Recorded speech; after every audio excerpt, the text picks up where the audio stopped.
राधे राधे मित्रों, मैं बिल्कुल ठीक हूँ। आशा करती हूँ आप लोग बहुत अच्छे होंगे।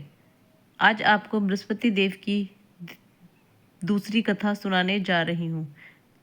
आपको कथा अच्छी लगे तो चैनल को सब्सक्राइब करें, वीडियो को लाइक करें और ज़्यादा से ज़्यादा शेयर करें।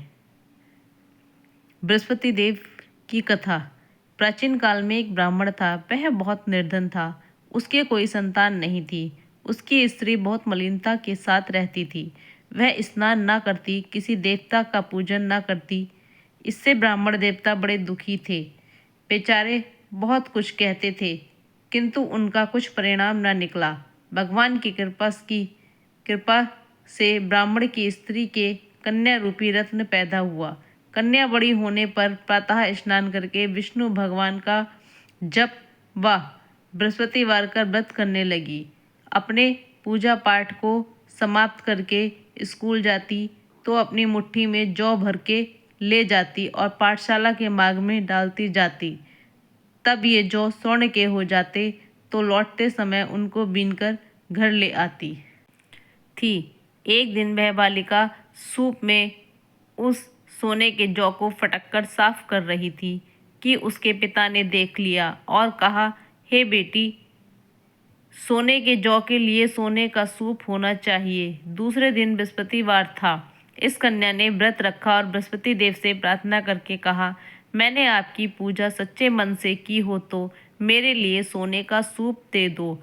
बृहस्पति देव ने उसकी प्रार्थना स्वीकार कर ली। रोजाना की तरह वह कन्या जौ फैलाती हुई जाने लगी और जब लौटकर जौ बीन रही थी तो बृहस्पति देव की कृपा से सोने का सूप मिला। उसे वह घर ले आई और उसमें जौ साफ करने लगी, परंतु उसकी माँ का वही ढंग रहा। एक दिन की बात है कि वह कन्या सोने के सूप में जौ साफ कर रही थी। उस समय उस शहर का राजपुत्र वहां होकर निकला। इस कन्या के रूप और कार्य को देखकर मोहित हो गया तथा अपने घर आकर भोजन जल त्याग दिया कर उदास होकर लेट गया।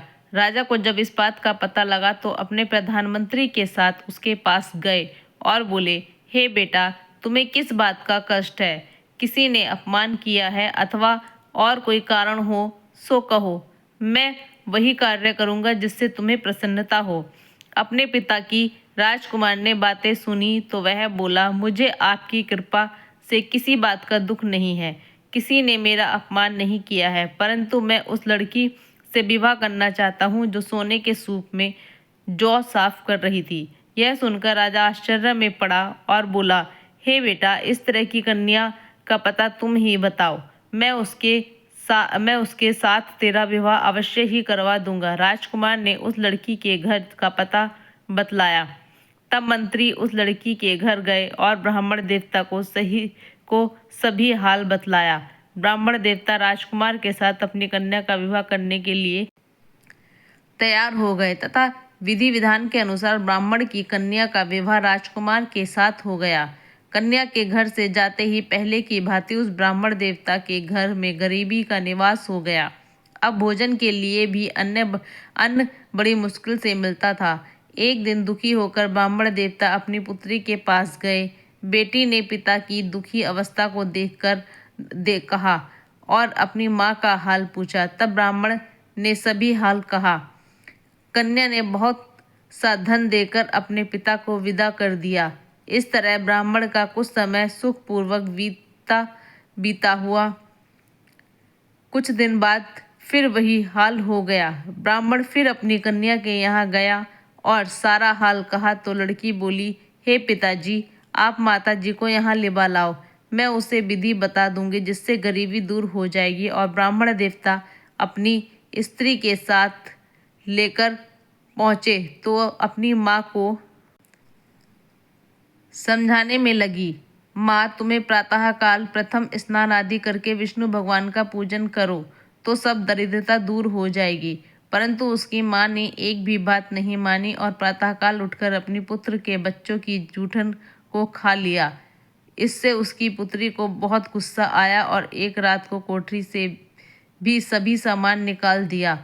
और अपनी माँ को उसमें बंद कर दिया। प्रातःकाल उसे निकाला तथा स्नान आदि करा के पाठ करवाया तो उसकी माँ की बुद्धि ठीक हो गई और फिर प्रत्येक बृहस्पतिवार को व्रत रखने लगी।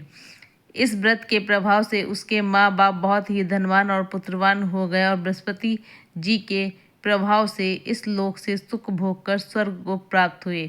बोलो बृहस्पति देव की जय, विष्णु भगवान की जय।